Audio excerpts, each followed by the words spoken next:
सभी को सुप्रभात। अभी जैसा कि हमने कल आप लोगों को पढ़ाया था, सभी को खास करके जो फर्स्ट वर्ल्ड वार और सेकेंड वर्ल्ड वार के बारे में हमने बताया था कि जो विश्व में फर्स्ट वर्ल्ड वार हुआ था वो 1914 से लेकर के 1918 के बीच में हुआ था, और सेकेंड वर्ल्ड वार 1939 यानी 1939 से लेकर के और 1945 तक चला। अब इसमें जो नाज़ी प्रक्रियाएं थी, यानी कि नाज़ीवाद इसको बोलते हैं, नाज़ी पार्टी का चूंकि हिटलर ने निर्माण किया था नाज़ी पार्टी का, और उसी के नाम पर जो है नाज़ीवाद बना। चूँकि जो उनकी गतिविधियां थी, है ना, उसको किस तरह से हिटलर ने वो किया उसके बारे में हम आगे पढ़ेंगे।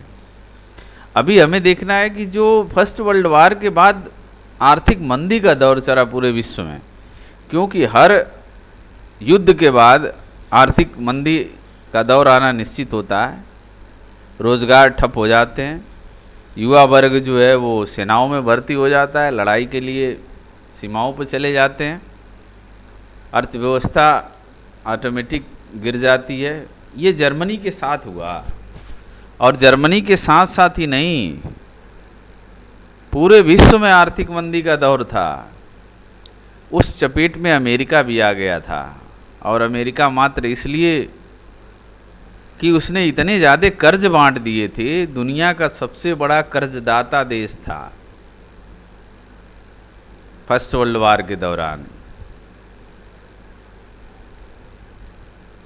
इसीलिए जो है वो सेकेंड वर्ल्ड वार में शामिल नहीं होना चाहता था।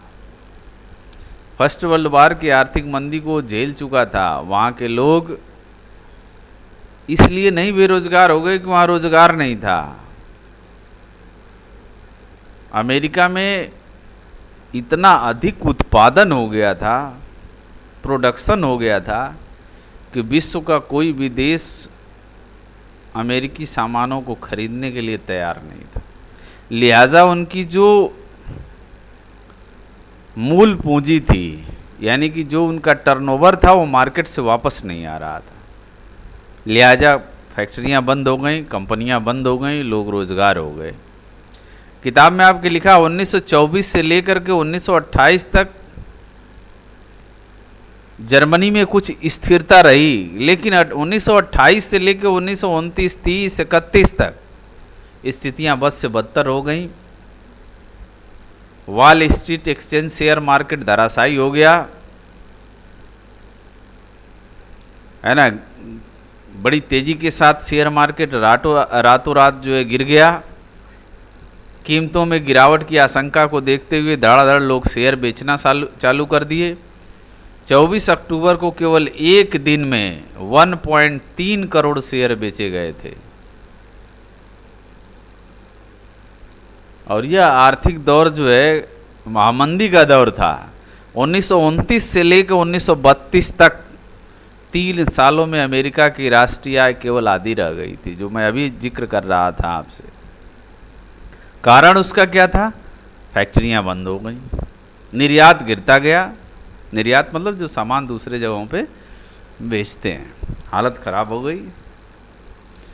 इस मंदी के दौर में जर्मनी की हालत और बेकार हो गई। 40 कह रहा है कि इसमें एक दिया है कि 1929 के मुकाबले केवल 40% रोजगार रह गए जर्मनी में। मजदूर या तो बेरोजगार होते जा रहे थे या उनके वेतन काफ़ी गिर चुके थे। बेरोजगारों की एक बहुत बड़ी फौज लगभग 60 लाख तक जा चुकी थी। जर्मनी की सड़कों पर भी लोग जो है बड़ी तादाद में दिखाई देते थे। एक तख्ती लगा करके घूमते थे अपने गले में लटका करके, और उस पर लिख देते थे, मैं कोई भी काम करने के लिए तैयार हूँ, बस हमको पैसा चाहिए। ये स्थितियां वहाँ की आ गई थी, सोच सकता है, बहुत बुरी स्थिति थी। ऐसे दौर में जो है हिटलर का उदय होता है जर्मनी में, है ना। हिटलर था क्या? कुछ नहीं, बहुत सिंपल। लेकिन उसने जो है आने के बाद वो समझ गया स्थिति को। सेना में एक जो है संदेशवाहक, यानी कि मैं बताया था कल आपको, कारपोरल का काम करता था, बहादुर था, बहुत बड़ा वक्ता था। अरे वारसाई की संधि को देखा और वो आग बबूला हो गया। 1919 में हिटलर ने जर्मन वर्कर्स पार्टी नामक एक छोटे से समूह की सदस्यता ली थी। धीरे धीरे धीरे धीरे उसका ओहदा बढ़ता गया, काम करता गया। 1923 में हिटलर ने बवेरिया पर कब्जा किया। बवेरिया एक जगह है, प्लेस है जर्मनी और पोलैंड के बीच में। बर्लिन पर चढ़ाई करने और सत्ता पर कब्जा करने की योजना बना ली। इसमें वो असफल रहा, उसे गिरफ्तार कर लिया गया, उस पर देशद्रोह का मुकदमा चला दिया गया। कुछ दिनों बाद वो रिहा हो गया। नाज़ी राजनीतिक खेमा 1930 के दशक में शुरुआती सालों में जनता के बीच आया, एक जन आंदोलन खड़ा कर दिया, है ना। देश अपना एक प्रोपोगंडा बनाया और जर्मनी को उठाने की कोशिश की। जर्मनी की जनता ने उसे मसीहा मान लिया। हिटलर एक ज़बरदस्त वक्ता था, बोलने में, भाषण देने में। वर्साय की संधि में हुई नाइंसाफ़ी के प्रतिशोध और जर्मन समाज की खोई हुई प्रतिष्ठा वापस दिलाने का आश्वासन उसने जनता को दिया। उसका वादा था कि वह बेरोजगारों को रोजगार और नौजवानों को एक सुरक्षित भविष्य देगा। किसका वादा था ये? हिटलर का। उसने आश्वासन दिया कि वह देश को विदेशी प्रभाव से मुक्त कराएगा और तमाम विदेशी साजिशों का मुंह तोड़ जवाब देगा। हिटलर ने एक राजनीति की एक नई शैली रची। वह लोगों को लामबंद करता था, गोलबंद करता था, है ना, और भाषण देता था। बहुत बड़ा वक्ता था। नात्सियों ने अपने धुआंधार प्रचार के जरिए हिटलर को एक मसीहा और एक रक्षक, एक ऐसे व्यक्ति के रूप में पेश किया जिसने मानव जनता की तबाही से उबारने के लिए अवतार लिया है। ये स्थितियां थी उसकी, आर्थिक स्थिति। उस समय ऐसी स्थितियां थीं कि जर्मनी की जनता ने उसे अपना मसीहा मान लिया। सबसे पहले हिटलर आने के बाद क्या किया जर्मनी में? उसने लोकतंत्र का ध्वंस कर दिया। सबसे पहले उसने लोकतंत्र को ही उखाड़ फेंका। न लोकतंत्र रहेगा और न लोग उसका ऑब्जेक्शन करेंगे, यानी तानाशाही शासन व्यवस्था शुरू किया। 30 जनवरी 1933 को राष्ट्रपति हिंडनबर्ग ने हिटलर को चांसलर का पदभार संभालने का न्योता दे दिया। यह मंत्रिमंडल में सबसे शक्तिशाली पद था। तब तक नाज़ी पार्टी रूढ़िवादियों को भी अपने उद्देश्यों से जोड़ चुकी थी।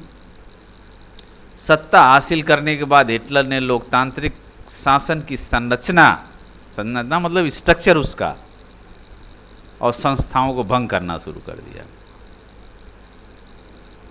फरवरी माह में आते आते जर्मन संसद भवन में हुए एक अग्निकांड। अब अग्निकांड क्या, रहस्यमय तरीके से उसने जला दिया पूरे दस्तावेजों को। न दस्तावेज रहेंगे और न कोई उसको ढूंढेगा, रिकॉर्ड ही समाप्त कर दिए। 28 फरवरी 1933 को जारी एक अग्नि अध्यादेश के जरिए अभिव्यक्ति, प्रेस एवं सभा करने की आज़ादी जैसे सारे अधिकार अनिश्चित काल के लिए क्या कर दिया हिटलर ने? समाप्त कर दिया। न अभिव्यक्ति की आज़ादी रहेगी, न नागरिकों के अधिकार रहेंगे, न प्रेस की स्वतंत्रता रहेगी, सभी को ध्वस्त कर दिया, समाप्त। वाइमर जो संविधान बना था उसको महत्वपूर्ण स्थान दिया। इसके बाद हिटलर ने अपने कट्टर शत्रु कम्युनिस्टों पर सबसे पहले निशाना साधा। पहले बोला इन्हीं को मारो। कम्युनिस्ट पोलैंड, रसिया, ज़्यादातर कम्युनिस्टों को रातों रात उसने कंस्ट्रक्शन कैंपों में, हिटलर को खड़ा किया था ब्रिटेन ने, हमने पहले वाले वीडियो में आपको बताया था। उसका उद्देश्य क्या था? रसिया की बढ़ती हुई ताकत को रोकना, कम्युनिस्ट को रोकना। सबसे पहले निशाना उन्हीं पर साधा हिटलर ने। कंस्ट्रक्शन कैंप क्या हुआ करते थे? जहरीली गैसों के चैम्बर हुआ करते थे, जिसमें उसने डाल करके क्या कर दिया? बंद कर दिया। मर गए सभी। बर्बर दमन किया। लगभग 5 लाख आबादी वाले डार्फ शहर में गिरफ्तार किए लोगों को। 6,808 फाइलों में से 1,440 सिर्फ कम्युनिस्टों की थी, सबको जला दिया। ये सब करने के बाद उसने एक अधिकार और अपने अधिनियम पारित किया, जिसको कहते हैं हम इनेबलिंग एक्ट। ये इनेबलिंग एक्ट क्या है? 3 मार्च 1933 को प्रसिद्ध विशेषाधिकार अधिनियम। इस कानून के जरिए जर्मनी में बाकायदा तानाशाही स्थापित कर दी। ये अक्सर कॉम्पिटिटिव एग्जामों में भी पूछा जाता है कि हिटलर ने जो है इनेबलिंग एक्ट कब पारित किया था? आंसर आएगा 1933 में।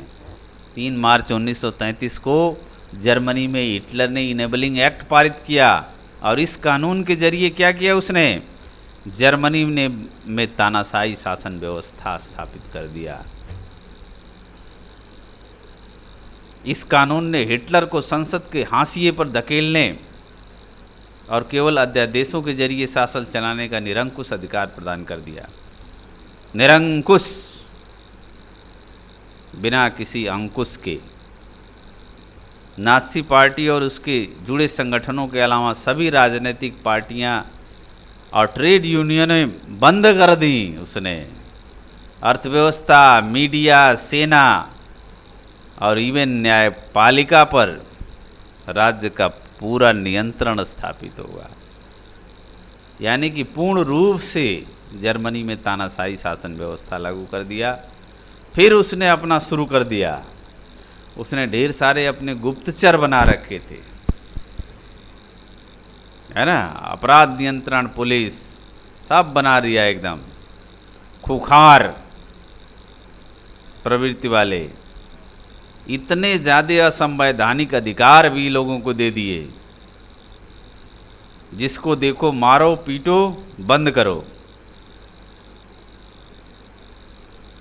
है ना। उसके बाद पूरी जिम्मेदारी हिटलर ने ले ली। हिटलर का एक सलाहकार था, अर्थशास्त्री, जिसका नाम था हॉलमार शाख्त। हॉलमार शाख्त जो था वो हिटलर का सलाहकार था। उसको सारी जिम्मेदारी उसने दे दी हिटलर ने कि भाई देखो, अर्थव्यवस्था अगर बिगड़ी तो उसके जिम्मेदार तुम हो और मार तुम ही खाओगे। रोजगार संबंधी कार्यक्रम के जरिए 100% उत्पादन है, 100% और 100% रोजगार जर्मनी के लोगों को केवल मिलेगा। विदेशी नीति के मोर्चे पर हिटलर ने कामयाबी लेना शुरू कर दिया। 1933 में उसने लीग ऑफ नेशन से पल्ला झाड़ लिया। जो हमने आपको बताया था कि 1920 में लीग ऑफ नेशंस की स्थापना हुई थी न्यूयॉर्क में। उसने 1933 में अपने आप को कट ऑफ कर लिया, हम नहीं रहेंगे सदस्य। 1936 में राइनलैंड पे दोबारा कब्जा किया और एक जन एक साम्राज्य एक नेता, उसने नारा दिया कि जर्मनी में एक जन एक साम्राज्य। जो लोग नागरिक होंगे वो एक ही होंगे जो जर्मनी के होंगे। एक जन का मतलब साम्राज्य एक होगा, जर्मन साम्राज्य, और एक ही नेता होगा, वो होगा हिटलर। 1938 में ऑस्ट्रिया को जर्मनी में मिला लिया उसने सबसे पहले। इसके बाद उसने चेकोस्लोवाकिया पर कब्जा किया, सुदेतनलैंड पे कब्जा किया, चेकोस्लोवाकिया को हड़प लिया। फिर उसके बाद जो है इंग्लैंड, इस दौरान उसे इंग्लैंड का भी खामोश समर्थन मिल रहा था। इसको मैं डिटेल में आपको कल वाले वीडियो में बताया था। तभी तो हिटलर इतना आगे बढ़ा। हिटलर को बढ़ाने का श्रेय ब्रिटेन को जाता है। लेकिन जब देखिए ये मैप है यूरोप का, है ना, ये पूरा जर्मनी, इधर Poland, Ukraine, Hungary, Romania, Czechoslovakia, Yugoslavia, है ना, नीदरलैंड, बेल्जियम, ये सब मैप हैं, बाउंड्रीज हैं। ये कहीं ना कहीं आपको जो है टच करना पड़ेगा इनको।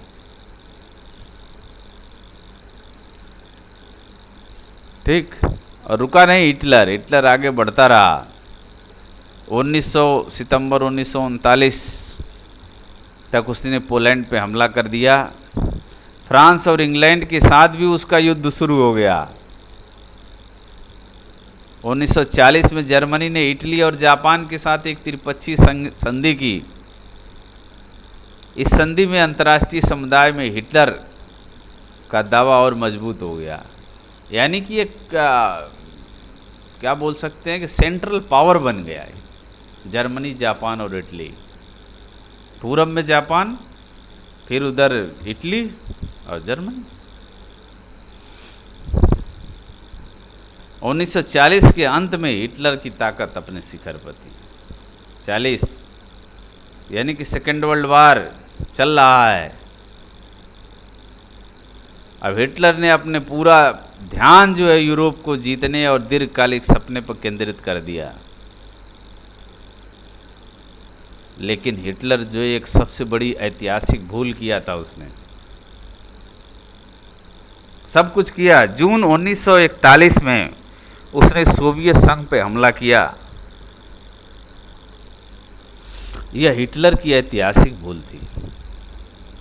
इस आक्रमण से जर्मन पश्चिमी मोर्चा ब्रिटिश वायु सैनिकों के बमबारी की चपेट में आ गया, जबकि पूर्वी मोर्चे पर सोवियत सेनाएं जर्मनी को नाको चने चबा रही थी। सोवियत लाल सेना स्टालिनग्राद में जर्मन सेना को घुटने टेकने पर मजबूर कर दिया। सोवियत लाल सैनिकों के पीछे हटते ही जर्मन सिपाहियों ने आखिर तक पीछा किया और अंत में बर्लिन के बीचों बीच जा पहुंचे। इसमें क्या किया हिटलर ने, ऐतिहासिक भूल क्या, चारों तरफ उसने युद्ध छेड़ दिया। पूरब में इधर जो है रसिया से, उधर ब्रिटेन से, इधर दक्षिण में फ्रांस से, तो जाएगा कहाँ, है ना। ये सेकेंड वर्ल्ड वार चल रहा है। ये वीडियो थोड़ी सी लंबी होगी। अब इसमें अमेरिका नहीं आना चाहता था इस युद्ध में, लेकिन जापान की भी शक्ति पूरब में बड़ी तेजी के साथ बढ़ रही थी। और जब देखा कि जापान ने जो है अमेरिका के पर्ल हार्बर पे हमला किया, तब अमेरिका भी युद्ध में कूद पड़ा। और उसका अंत कब हुआ? यह युद्ध मई 1945 में हिटलर की पराजय और जापान के हिरोशिमा शहर पर परमाणु बम मारा, एक पेट में एक टांग में, हिरोशिमा और नागासाकी,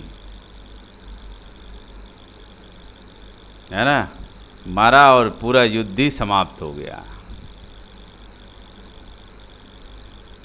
दूसरे विश्व युद्ध के संक्षिप्त ब्यौरे के बाद अब एक बार फिर हेलमुट और उसके पिता की कहानी पर वापस लौटेंगे। यह युद्ध के दौरान नाज़ी जुल्मों की कहानी थी। समाप्त हुआ। Okay, thank you.